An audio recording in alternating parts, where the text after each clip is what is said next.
Hello friends, मेरे YouTube channel math power में आपका स्वागत है। मैं आज आप लोगों को लेकर आया हूँ टॉपिक केंद्रीय प्रवृत्ति की मापें। तो आज हम लोग पढ़ेंगे केंद्रीय प्रवृत्ति की मापों के बारे में। तो इससे पहले हम लोग जानेंगे प्रतिशतता के बारे में, ठीक ना।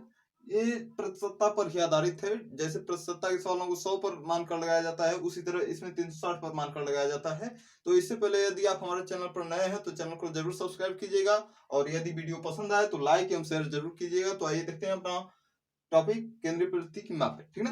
तो इसको जानने से पहले मैं आप लोगों को प्रतिशतता में एक बार फिर बता देना चाहता हूं कि प्रतिशतता में क्या होता है। ठीक, तो प्रतिशतता में आप क्या करते हैं कि जो भी आपको प्रतिशत दिया जाता है, जैसे आपको दे दिया जाए क्वेश्चन में कि 240 या 300 का 50% कितना होगा, तो आप लिखते हैं 300 गुणे 50/100, ठीक ना। तो आप क्या करते हैं, 300 का यदि 50% आपको निकालना हो तो आप लिखते हैं 300 गुणे 50/100, ठीक ना। तो केंद्रीय प्रवृत्ति की मापे में क्या होता है कि केंद्रीय माप पूरा लिया जाता है, ठीक ना। तो वृत्त के केंद्र पर पूरा कोण कितने अंश का बनता है, तो आप जानते हैं कि यहाँ पर बना पूरा कोण 360 अंश का होता है, ठीक ना। वृत्त के केंद्र पर जो कोण बनता है पूरा, वो 360 अंश होता है, ठीक ना। तो उसी 360 को कई भागों में डिवाइड कर दिया जाता है, जिस हिसाब से आपका क्वेश्चन होता है। तो यदि आपको कह दिया जाए कि इसे 4 भागों में हम डिवाइड कर दें, बराबर 4 भागों में, तो सब आपका 90-90 हो जाएगा, ठीक ना। यहाँ पर 90 अंश यह भी होगा, यह भी 90 अंश, और यहाँ भी 90 अंश, और यहाँ भी 90 अंश होगा। और कुल योग कितना होता है आपका, तो 360 अंश होता है, ठीक ना। यदि केंद्रीय प्रवृत्ति में कह दिया जाए कि कोई भी क्वेश्चन दे दिया जाए, जैसे आपको कह दिया जाएगा कि 500 का 100, यदि कह दिया जाए 500 का 100, इसे पाई चित्र में दर्शाइए, यानी कोण में दर्शाना है आपको, ठीक ना। तो जैसे प्रतिशत में आप किसी संख्या को, जैसे 500 का 100 का कितने प्रतिशत है यह बताना होगा, तो आप उसे प्रतिशत में बदलते हैं, ठीक ना। उसी प्रकार से यहाँ पर भी बदला जाता है कोण के रूप में, ठीक ना। जैसे 100 500 का कितना है, यह कोण के रूप में हम बताएंगे, ठीक ना। उसमें प्रतिशत के रूप में बताया जाता है, और यहाँ पर हम कोण के रूप में बताते हैं। तो देखिए, कोई भी प्रतिशत दिया रहता है, जैसे आपको दे देता है कि 500 का, ठीक ना, 500 का 10% कितना होगा,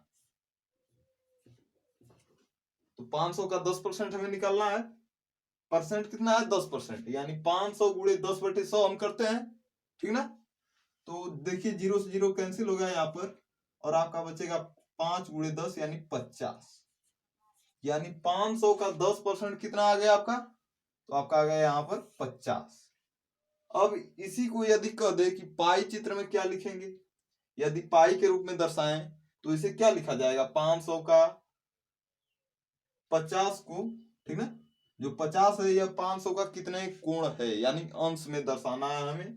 तो अब देखिए, अब हम क्या करेंगे, 50 बटे में 500 और गुणे 360, ठीक ना, गुणे कितना 360, क्योंकि केंद्र पर पूरा कितना कोण बनता है, 360 अंश का कोण बनता है। देखिए अब यहाँ पर 50 दाम कितना होगा, 500 होगा, ठीक ना, यानी यहाँ पर 10 आ गया आपका। अब देखिए यहाँ पर 0 से 0 कैंसिल होगा, यानी आपका कुल कितना आ जाएगा, थीटा बराबर 36 अंश, ठीक ना। तो 36 अंश आया, यानी पाई चित्र में आप इसे इस प्रकार दर्शाएंगे, इतना त्रिज्य खंड आपका होगा 36 अंश का, तो यही आपका 50 है। 500 यदि पूरा वृत्त को 500 मान लिया जाए अंक में, तो यदि इसे कोण में दर्शाएंगे हम, तो यह 36 अंश आपका आएगा, ठीक ना। तो इस प्रकार से इस क्वेश्चन को हल किया जाता है। जब भी आपको दे दिया जाए इस प्रकार क्वेश्चन पाई चित्र में दर्शाने के लिए, तो इस सूत्र को याद रखा जाता है। यदि आपको कुल मान दे दिया जाए, यानी 500 यहाँ पर कुल मान है हमारा, और थीटा भी दे दिया जाए यानी 36 अंश, और आपको निकालने के लिए कह दिया जाए कि यह 500 का 36 अंश है, तो कितना है, आखिर है कितना, तो उसके लिए हम इस सूत्र का प्रयोग करते हैं, थीटा बटे 360 इंटू, ठीक है, इंटू में कुल योग, ठीक है ना। तो कुल योग कितना है उसका गुणा कर दिया जाता है, कुल योग। तो अब आइए देखते हैं हमारा क्वेश्चन। तो हमारा पहला क्वेश्चन यहाँ पर है कि निम्नांकित पाई चित्र में एक विद्यार्थी के प्राप्तांक दर्शाए गए हैं, ठीक ना। तो यहाँ पर देखिए पाई चित्र आपको दिखाया गया है कि पाई चित्र में एक विद्यार्थी के प्राप्तांक दर्शाए गए हैं। यदि विद्यार्थी का कुल प्राप्तांक 540 है, तो विद्यार्थी का कुल प्राप्तांक कितना है 540 है। तो विद्यार्थी द्वारा गणित में प्राप्त अंक है।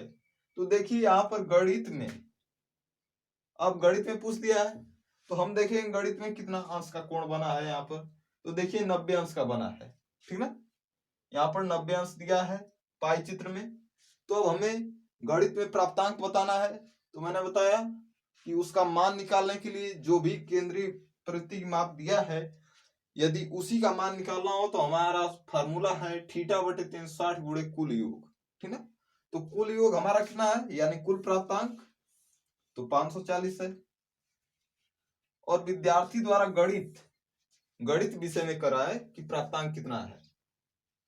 तो देखिए गणित में आपका कोणीय रूप में देखें तो 90 अंश है, ठीक, यानी थीटा बराबर आप कितना हो गया 90 अंश और कुल योग हो गया 540। अब प्राप्तांक निकालना है यानी गणित में प्राप्तांक बराबर आपका हो जाएगा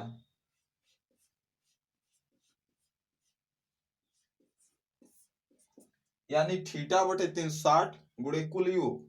तो कुल योग यहाँ पर 540 है और थीटा कितना है मतलब कितने अंश का कोण बन रहा है तो आपका 90 अंश का कोण बन रहा है, यानी 90 बटा के 360 और गुणे के 540, ठीक ना।